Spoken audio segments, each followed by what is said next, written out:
Goodyear knows that performance is everything, whether it's on the road or on the court or field. So when it comes to choosing tires, let Goodyear.com help you choose what's best. Goodyear, more driven.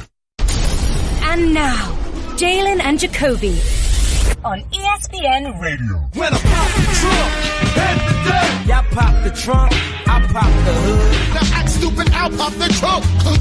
Now give me your boom. Here's Jalen versus everybody. What up, Joe? I'm David Jacoby. And on the cool check-in, center stage on the mic. And we putting it on wax. It's the new style. We're Jalen Jacoby. What do we do? We give the people what they want. Jalen Rose, the people want to know what you think about tonight's Pacers and Cavs game. I could see the Cavs going to the NBA Finals and beating a Steph Curry-less Warriors team. I could see that happening a month from today, right?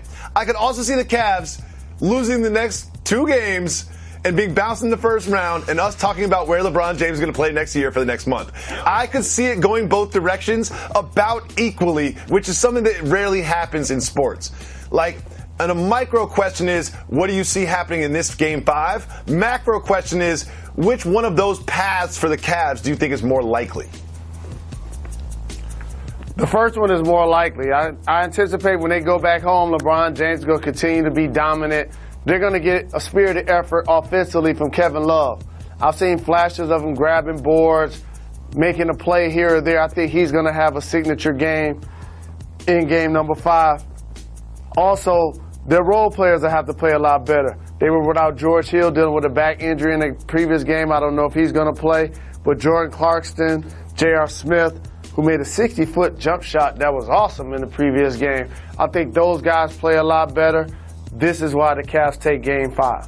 I think the Cavs will win Game 5 too, but you never know, especially in this type of a series. And I don't think anyone's really saying that the Pacers are going to make a run and win the Eastern Conference. I mean, these playoffs have been wild enough that something like that could happen, but I don't think it's going to happen. And my question for you as a former Pacer, someone who loves the Nap Town, what do you think this team needs to take the next step? What are they missing? Where do they need to improve? What can they do?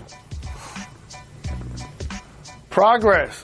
This is the first year of Victor Oladipo being on the squad, and Sabonis, they acquired them in the trade. You put them with Miles Turner, and all of a sudden you got a team that made it to the second round. Now, since you have that, you can address your depth. You can address having more speed. You would hope to get more consistency from Lance Stevenson. For them to make it to this point of the season, it shows that they're making really nice progress. Victor Oladipo is going to continue to improve. I think that ultimately, the best teams in the Eastern Conference have 2 all-star level players. And that's what the Pacers are going to have to get to go along with Oladipo in order to take that next step. So, Jalen, I'm glad you bring up Oladipo because, a friend of the show, former colleague Tom Habistro, he wrote a piece that came out today about Russell Westbrook. And the thesis was essentially, when players leave Russell Westbrook, they become more successful. And you can make a case for James Harden. We got, his career when he left the Thunder got better. Kevin Durant wins a championship when he leaves. Victor Oladipo leaves. And then all of a sudden, look at him. He's an all-star. And you could say the same for Serge Ibaka and other players. What do you think about this theory? Here's what I think about that theory. When was the last time somebody averaged a triple-double for an NBA season? That was actually this year, and before that, the year before. So it's happened twice in the last 2 years. Okay. So the first guy since the Big O that has averaged triple-doubles in back-to-back seasons, as a matter of fact, ain't the problem when people go other places and perform. And each circumstance is different. For example, James Harden didn't leave Russ. He left OKC. He also got traded. Yeah, he got traded. And if that's the case, KD was on the squad at that point too. And they did make it to the NBA Finals. KD, while he was playing with Russ, I saw him win MVP. I saw both of them have 50 and 40 in the game. I saw them win not 1, but 2, but 3. 4 scoring titles while playing with Russ. He decided to leave to join the Golden State Warriors, not because he was just going to play in his hometown. They had just won the championships, and they were the flavor of the moment. They had just won a championship the year prior, won 73 games. They were the flavor of the moment. He was like, I'm trying to go run with them. That's what that was about. And Victor Oladipo actually learned from Russ. He's in better shape. He learned a different level of a spirit of how he needs to approach the game. That's a good point. And so that was beneficial. Look at their season right now. Last game of the regular season, Paul George, 40 points. Who's leading them in scoring in the playoffs? Paul George. He ain't stopping Melo from balling or Steven Adams from balling. That's the Utah Jazz. So I'm not going to allow people to put that on Russ on my watch. You know what? Matter of fact, you know what? Russ just got on the no slander list. It's a long list. That's what just happened. It's a long list. I want to say this, though. I think you made a really good point right then. And I rarely give you compliments. You made a really good point about Victor Oladipo. Yes, Victor Oladipo is shining more because he is not playing with Russ. But would he shine this much had he never played with Russ? I think that's a good way of looking at it. Yeah. Jalen Rose, Mike D'Antoni, and get the button ready, Reg. When asked about the 50-point third quarter that they had, he said it was cute, and he downplayed it. That's cute, man. That's cute. Is that something that you do as a coach because you don't want to be too complimentary to your players? You don't want to celebrate one quarter of a victory? What message is he trying to send with that? Well, the message he's trying to send is we needed all 50 because in the first half, they were right with us. Mm-hmm. So that's what he was really worried about, and that's what he was discussing, how they had lost the previous game, and then you come out in the first half, and you don't play with a level of intensity and put a stranglehold on a Minnesota team that you should defeat in the first round, and then all of a sudden they erupt in the third quarter. And Chris Paul and James Harden, while being the catalyst, we can't forget that Clint Capella's become a really nice performer. Oh, yeah. He gets drop passes and finishes at the hoop, but he's grabbing boards, he blocking shots, and then Eric Gordon making threes, Ariza making threes. So they're a complete basketball team. They're without Ba Mute. They're going to need him against the foe in the Western Conference Finals. I'm anticipating they make it to that point.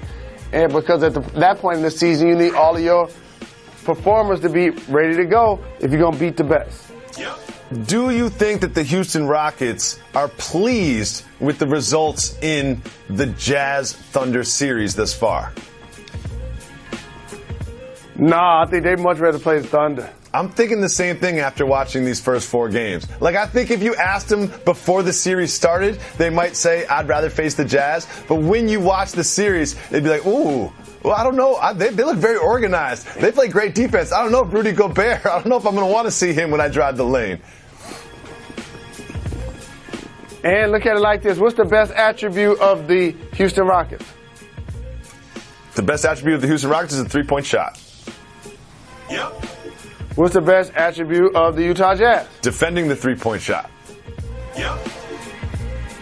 That's why when I watch the Pelicans and Portland play each other after a half, definitely after the first game, I'm like, the Pelicans about to win this series. I don't care what I said leading up into it. That was a 50-50 guess. I came right on here like, they about to win this series. I don't know if it's going to be in 4 games. I didn't say they was going to sweep, but I'm like, once I see the fighters in the ring, so yeah. I understand where you're coming from with that. Jalen Rose, I know you've been locked into all the Champions League's action in the world of soccer, but there's a gentleman by the name of Mohamed Salah who plays for Liverpool, used to play for Roma. He's scored in, I believe, 5 straight Champions League games, which is a feat that has never or rarely been seen in the history of the tournament. However, he used to play for Roma. And when he scored a goal in the Champions League matchup between his current team, Liverpool, and his former team, Roma, he would not celebrate the goal. Jalen Rose, you know I love celebration, okay? Any excuse to celebrate. Soft move or boss move, refusing to celebrate against your old teammates in a huge game? That's a boss move. That's what loyalty's all about. I'm big on that. He knew that there's some people on that other team that he had a lot of equity with, and he didn't want to show them up. Also, he know that he's such an elite performer. He had to plan on doing that because he knew he was going to score. Oh, yeah, he's going to score. And then lastly, you don't want to turn the crowd against you. So I understand where he was coming from with that. That was a no-win situation, and handling it the way he did now endears him to all three of those sets of individuals. It is. It's interesting, especially in the NBA. We always talk about revenge games. You know, like when someone goes to play their former team, they're going to play harder, and they've had that date circled on their calendar for so long. Like it's always this idea that there's a revenge game and they're angry and they need to score a lot of points and show the old team this and that. It seemed like this was the opposite of that, which is a completely different way of looking at it. Like, hey, these are my friends over there. I love these guys. These fans cheered at me for a long time, and I just scored a goal and bummed them all out, so let me not put it in their face. It was a really interesting way, and it was a very mature way that Mr. Salah handled it, and I appreciated it. Let's give the people what they want.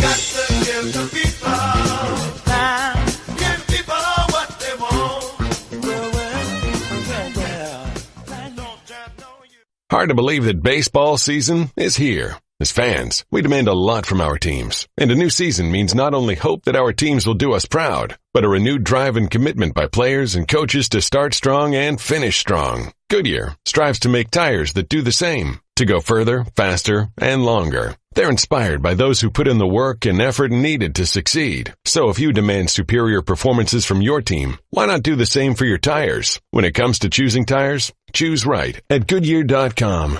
Goodyear, more driven.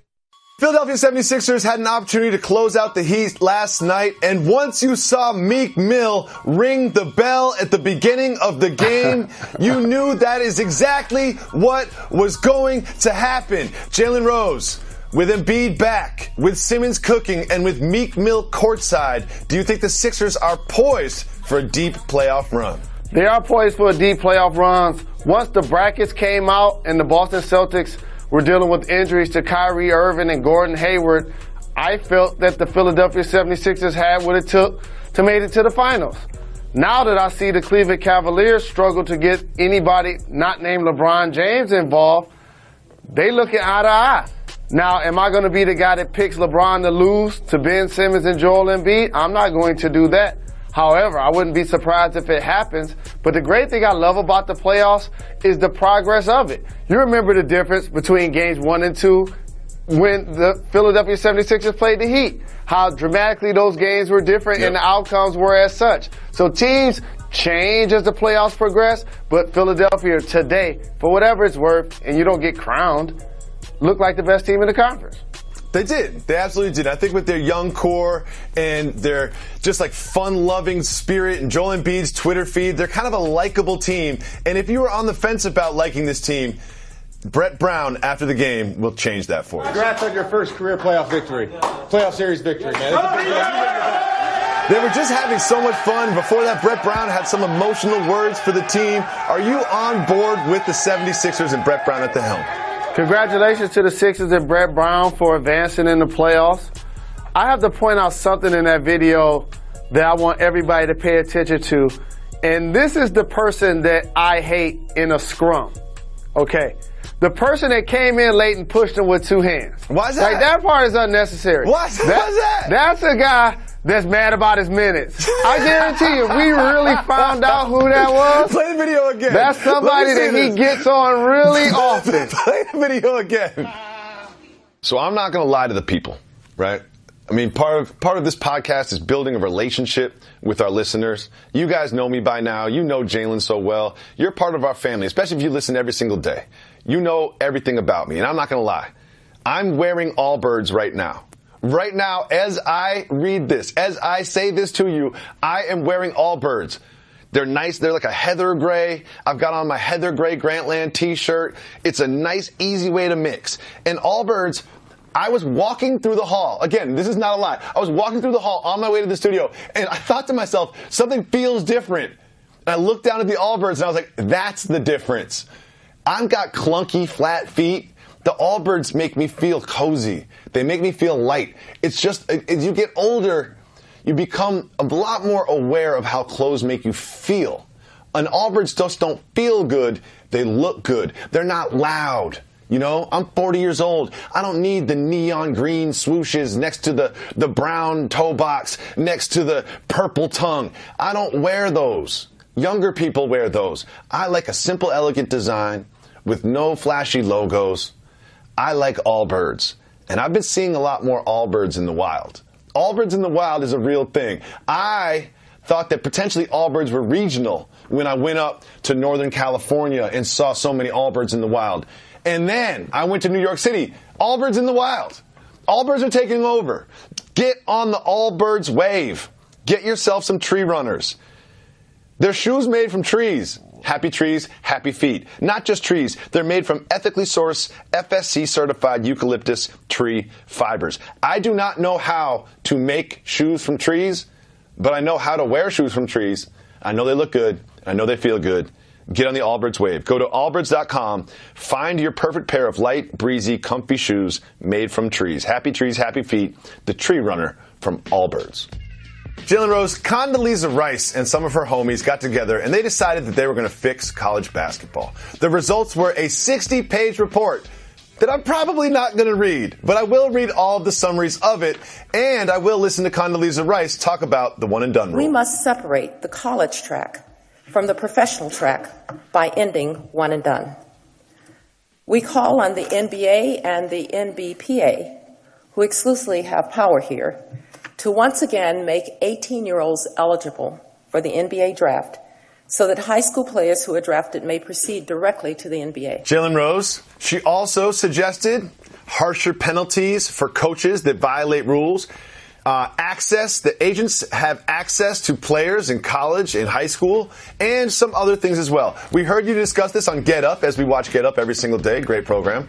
And you pointed out that she didn't make any mention of money. But what do you think of these other suggestions, like the harsh penalties and the one-and-done rule and the access the agents have?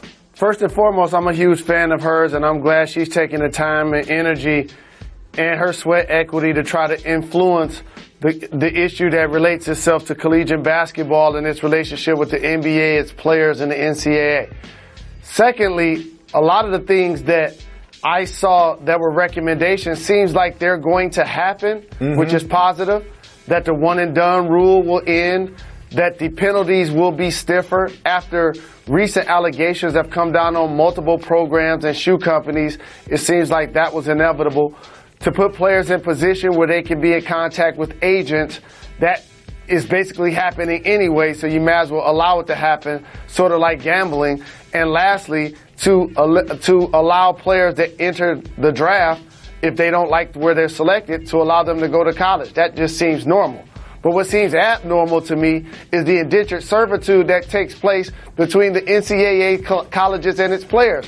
They get a chance to play basketball on scholarship, and I don't take that for granted. I enjoyed my college experience. It was one of the best times of my life. However, they are generating money for the university and for the coaches. They should be compensated. They should be able to make money off their likeness. If this is not being discussed as the first and foremost thing on the agenda, then that's a miss in my opinion. Somewhere there's somebody that read the entire 60-page report and was like, where's page 61 where we talk about the money? You know, can we get to that part? Because that's something that we're all talking about. And I do believe that a lot of the things that she suggested, that she spoke about, will all be enacted. They're already talking about the one-and-done rule being abolished around 2020. But I still have a lot of questions about the money. So we'll see what Condoleezza Rice and her friends come up with for next time. Jalen, one thing we always do here is we celebrate power couples, and we'd like to congratulate Derek Fisher and Gloria Govan on their impending nuptials as they are now engaged. Quick question, do you think Matt Barnes will be invited to the wedding? I don't think he's going to be invited, but I've appreciated how this situation has grown. And the great thing about our program is we adjust as the information does. And we grow up. And so just like we did with Tristan Thompson and Khloe Kardashian, when that name came up initially, we used to always scream, "Run!" But then when we realized that they were in a serious relationship, they started living with one another and they started having a youngster on the way, True. is the baby's name. Congratulations. We let them live. Same thing with Derek Fisher. I cracked jokes and I had things to say about where he's spending Valentine's Day and going back and forth with the altercation in Matt Barnes and him crashing Matt Barnes' car and Matt Barnes and he allegedly having a physical altercation. I played in the league against both of these guys. And so now that he's taking it a step further to where they're really in a serious relationship and now they're engaged, I fall back and let them cook, just like Matt Barnes did on social media when he said that they've not seen eye to eye, but now they're communicating and they're on the same page about the future, and he congratulated them as well. Congratulations to them. Next, very quickly, tonight is a pivotal Game 5 between the Raptors and the Wizards in Toronto. There's already been a little scuttlebutt between Drake and John Wall, and Drake's always hollering at the Wizards on the sideline. I have a prediction for tonight, Jalen Rose. I am predicting, really just hoping, that Drake gets into an argument with a Wizards player during the game and then is told by the referee to calm down. Do you think there's any chance that happens? I don't think there's any chance that happens. But here's what I am appreciating. How corporate America and mainstream audiences all over the world have embraced hip-hop music, which has resulted into rap music. I appreciate seeing Meek Mill get out of jail after being visited by Robert Kraft and the Sixers owner and so many different people, and they putting him on a helicopter to bring him to the basketball game for good luck. I appreciate seeing Drake as an ambassador for the Toronto Raptors. When I'm watching the Golden State Warriors, E40 and MC Hammer on the front row, I just had to say that, and I don't anticipate a referee having anything to say to Drizzy Drake while he's standing on the front row. I was really just hoping for because you know he's on the no slander list. Shout out. Here's a little insider travel secret. There are tons of empty hotel rooms out there just waiting to be booked. That's why there's Hotel Tonight. Hotel Tonight partners with awesome hotels to help them fill their unsold rooms, which means you get incredible deals. And even though the name's Hotel Tonight, you can actually book up to a week in advance and up to 100 days in advance in top destinations. So download the Hotel Tonight app to start scoring better deals at better hotels now. I say people don't celebrate a lot, but I also say another thing. You can be mean if you're funny. And Jalen Rose, let's watch this clip and tell me if this is funny enough to be mean. We home! We home! We home! My God, home! I say we home, no, Meek. Meek got fat as shit. He got fat. He just got out of jail, and Kevin Hart is already making fun of his weight gain. Is that funny enough to be that mean? I want to say something with all due respect, but it's great for this program, and I got love for Meek, so I can get this joke off. Here's the thing. Okay. You would think that normally when you were locked up, you're not eating good. Yeah. But he was a celebrity on the inside. Yeah, owners of the Patriots coming to visit him, and the Sixers, Joel Embiid and Kevin Hart, all these celebrities coming to visit him. He was eating lobster. He was like, and good for him. It was like Goodfellas in jail for Meek Mill. Well, the Heat tweeting and IGing. The Heat did get sent home, and they were no longer in the playoffs. And the question at the end was, is this the last time that we will see Dwayne Wade in an NBA uniform? Jalen Rose, do you think that this is the last we'll see of the great Dwayne Wade? I think how the journey happened late in his career helped this answer to be, no, this is not the end. I anticipate he's going to play next year. While he was the iconic player there through thick and thin, winning rings with people like Shaq and Zoe to people like LeBron James and Chris Bosh. He's earned that level of equity by the team that drafted him to go out on his own terms. And both sides, I'm pretty sure, wanted it to happen that way. But it's professional basketball. So his contractual obligations were coming up. The team had already paid Gordon Hayward.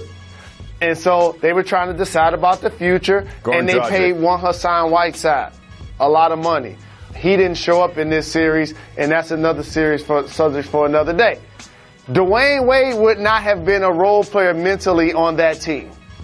So it was best for him to go to Chicago, go to Cleveland.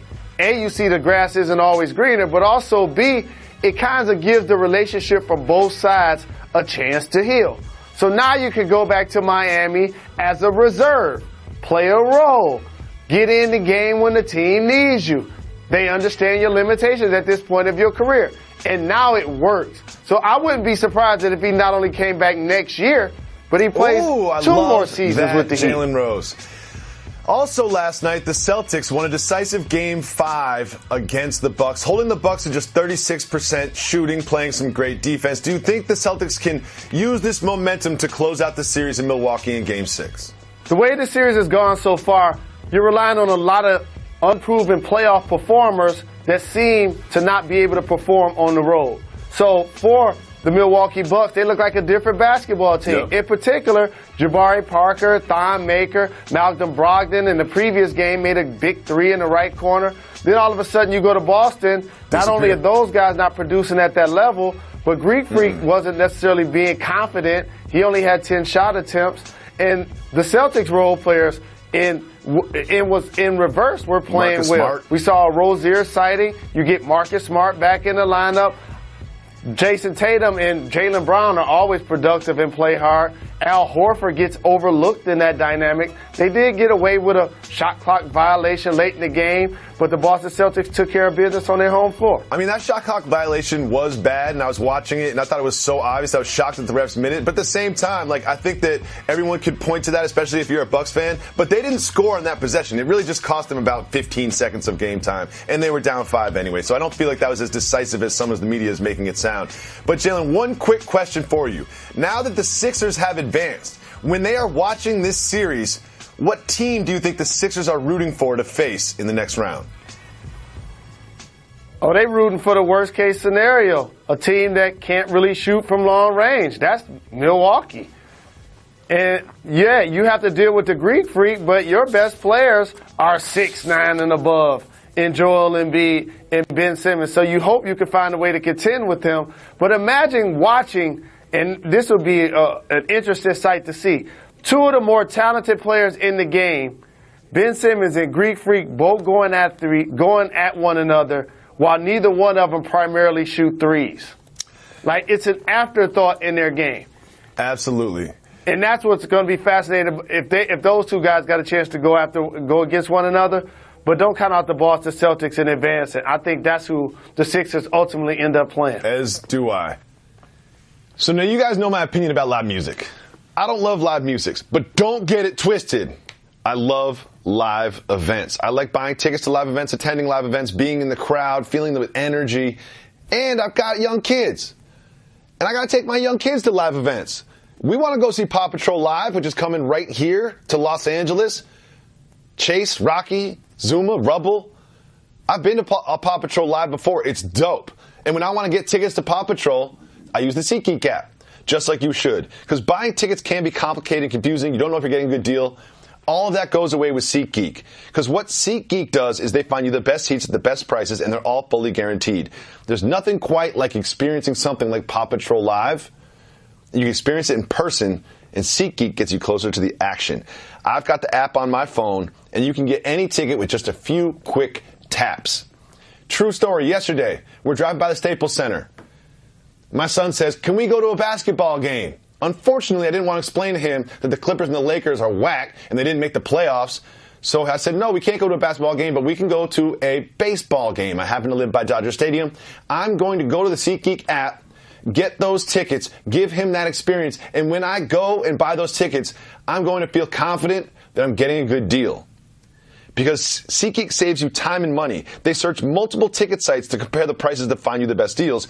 And they grade every ticket based on value to help you immediately identify the best seats for your budget.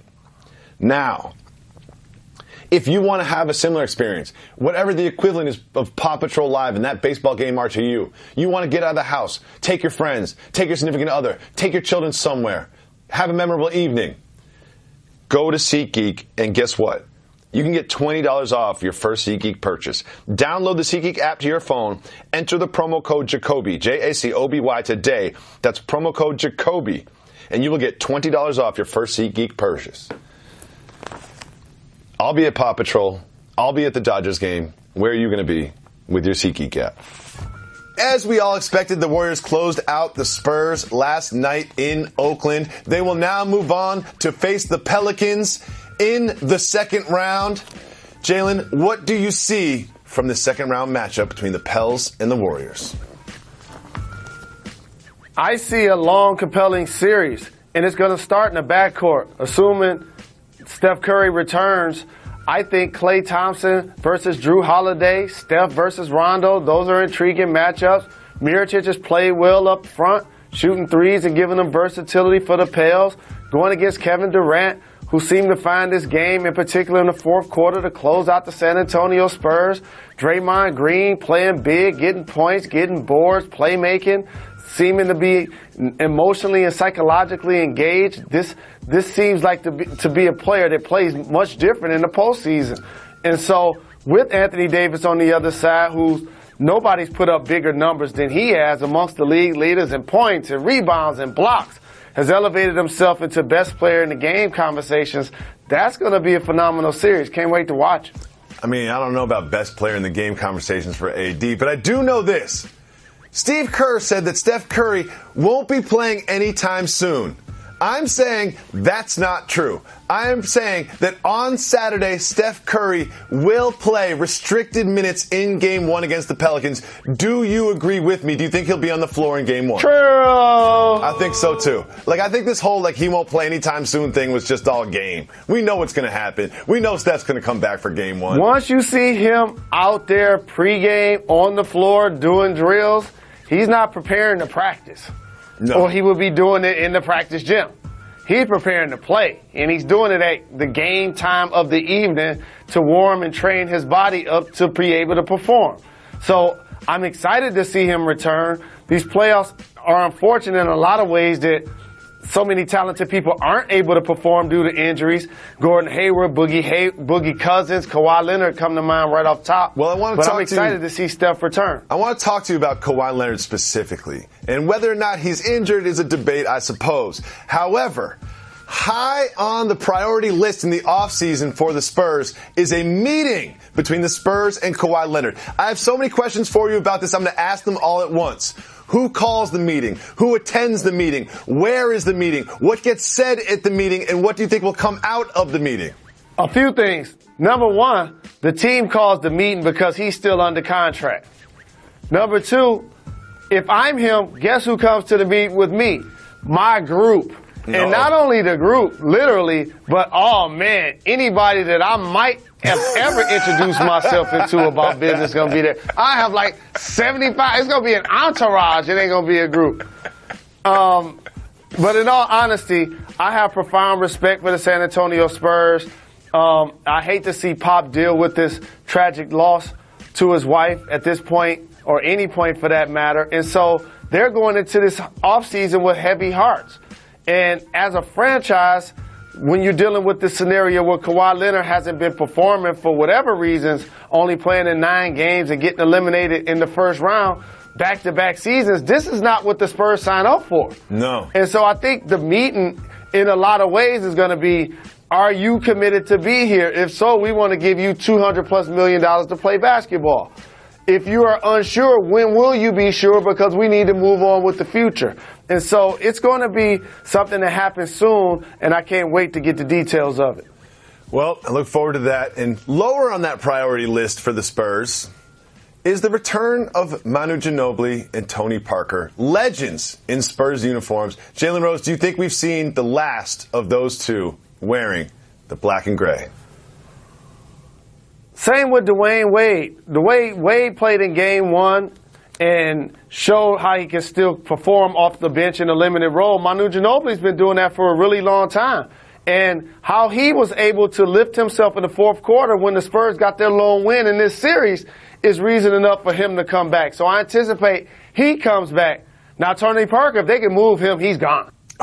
They've already given Murray the starting job. So if you're Tony Parker, you have to go somewhere else and reinvent yourself.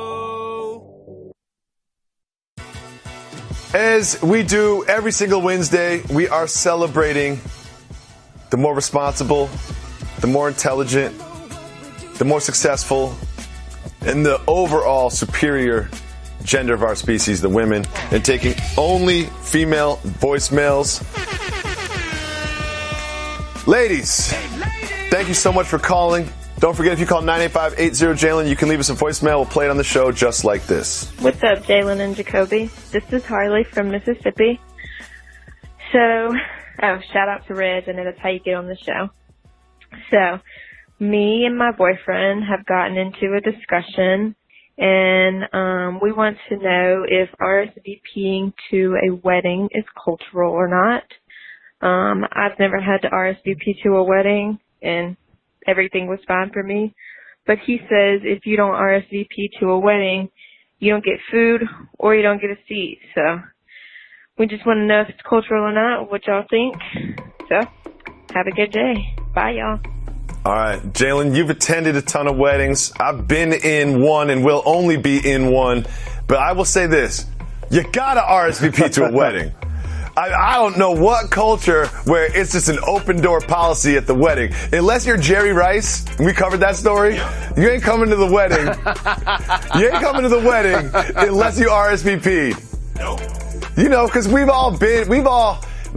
everyone who's been married had that one person that brought a +1 that didn't say they were going to bring a +1, and then you got to scramble, especially if you've got seated tables with name cards. You got to scramble. If you are planning a wedding, you should plan on 2 guests that you didn't plan on and have that on board. Jalen Rose, is it cultural to RSVP to a wedding? No. It's not cultural to RSVP to a wedding. Actually, I've been to 3 weddings in my life, for whatever it's worth. Not a ton. What? What? You've been to 3 weddings in your life? Yes. I don't know how. One of them, my brother William Rose. Shout to Will Rose. Another one is my other brother from another mother, Howard Isley. Shout to Howard Isley. Shout out. And my third one was just a friend of a friend, and I just happened to check it out. I'm shocked by that, Jalen. But you've told me you're going to weddings and then not attended them too. Hold on, I'll take that back. In theory, I've been to 2 weddings and I participated in both of them. Well, when Joey and I, when we redo, what's it called? Redo our nuptials, we'll make sure that you're invited. We'll make sure you're invited. All right, continue though, sir. Here's the thing. You have to RSVP to a wedding because there's so many factors at play that the bride and groom have to take care of, as Jacoby would know 100% better than me. And when you don't RSVP, you throw the dynamics of the numbers off with the food and the gifts. Of course. Who's going to be seated where and how many chairs. And it's just too many people to satisfy. You don't want to put that extra stress on them. Now, another way to think about it, however, is if you want to make it cultural, I'll make it cultural for you to help your argument. I'm sure it is a bigger deal to not RSVP to a wedding where the participants look like me. I'm sure that's the case. I'm sure I'm sure you throw the white wedding into more of a monkey wrench if you have extra people. We all know that. We all know that the white people are less flexible when it comes to numbers at the wedding. So I can force the race card just for giggles in our pod. There's no need. How we get people I want. There's no need for that. There's no need to force it. There's no need to force it. So Jalen, we have an off-wax policy, me and you, not to put each other on the spot on the show. Because we do that a lot. You know what I mean? When you're on wax, try not to put each other on the spot. I'm going to violate that policy. Are you ready? You always violate that policy every day. That's a good point. Try to act like you have some staunch rule that some bodyguard that's armed standing at the door is going to make you keep your word or something. All right, you ready, Jalen? You got a wedding coming up. Our producer, Harlan Endelman, is getting married. Will we see Jalen Rose in attendance? We're going to get Jalen on the plane to fly across country. I forgot. He said to save the date, but I forgot. It's not for a while. You got some time. Is it in the off season? Yeah, I think it's August. Is it in the off season? I think it's August or something. You know? All I know is, depending on what time of year, it better not be Wednesday, Friday, Saturday, or Sunday. Yeah, I think it's depending on what time of year. But we all know in the off season you also like to take your trips. You know what I mean? I know you like to get the passport stamped in the off season. tattooed. Thank you so much for the call, Harley. I would suggest that you RSVP to the wedding. If you and your boyfriend are even having the conversation, the answer is always do the right thing. They asked you to RSVP for a reason. And if you don't know, I will now educate you as to what RSVP stands for. It is French. I'm not going to ask you, Jalen, because I know you don't know. Répondez s'il vous plaît. I might have gotten that wrong. But respond, please, in French. All right, Reggie, let's listen to the next female voicemail. Something tells me you're going to get a shout out. Hey, this is Lisa from Baltimore. My husband David listens to you every night for the past several years, and I've been listening for the past couple of years myself. We are both pretty big Wizards fans. So here is my question. What do the Wizards need to do in order to be a contender? Bradley Beal is really, really good, and he's super attractive. And Otto's a good third option, and John Wall is like this big superstar. So what is the problem? All right, thank you. Shout to you, Lisa and David in Baltimore. Wizards fans. Jalen's got a big smile on his face. What are you smiling about, Jalen Rose? I appreciate the strength they have in love with their couple, that she could come on the show that he introduced her to and call her probably celebrity crush Bradley Beal attractive. Oh, of course. I like that a lot. Of course. I like people who I like people who they are off wax to be on wax. I appreciate that. So before we talk about the Wizards, I want to ask you a question. Do you and your significant other discuss like public figures that you find attractive? And does that cause any tension? Oh, it doesn't cause attention. It doesn't cause tension because we're both public figures. So I think that's what makes it. That's not a big deal. I guess. See, it's not an issue at all. My wife, if my wife doesn't agree with me on one of these, she gets really upset. Like there's a woman who will remain nameless that I was like, oh, I find her attractive. My wife was like, I can't imagine that you find both her and me attractive. Now you're disrespecting me. You know, she took it there. She was like, oh, so if you think that she's attractive and you think I'm attractive, you're putting me in the same group as her, and I'm not in that group. I'm above that group. And I was just like, oh, she got me there. She got me with that one. I just changed the subject really quick. I was just like, oh, anyway, I think one of the kids are crying. I gotta get out of here. Thank you so much for the call. Now back to the Wizards. I hate to say it. I'm not going to say, oh, they're better without John Wall. That's ridiculous. No team is better without John Wall. I think one of the problems is my guy Gortat. You know, like, I like watching him. I respect the Polish hammer, but he's like you always say, skill or will. And I'm not sure that he fits in either category. No. You know, you think that's a fair assessment, Mr. Rose? Yeah. Perfect. Thank you so much for the call. As always, we appreciate it. A couple quick programming notes. We are going to be off the next couple days as we are preempted and we are preparing and traveling to New York City for the big live shows Monday and Tuesday night. Make sure you stay locked to the Jalen and Jacoby IG and Twitter accounts, as there are still a few pair of tickets that we are willing to give out. And I just want to say to everyone that we'll be back on Monday. And why is that, Mr. Rose? Done. We're not done. We're not done. Got to give the people time. Give people what they want. They my little guys. I love them. The new Allbirds Tree Runners are comfy shoes made from trees. When you put them on, they feel light and breezy. They're so comfy, they're like walking barefoot through a patch of four-leaf clovers on a spring day. But they also look good, too. They come in a bunch of limited edition colors and are designed simply with no unnecessary logos. Allbirds is on a mission to prove that comfort, style, and sustainability don't have to be mutually exclusive. Go to allbirds.com and find your pair of light, breezy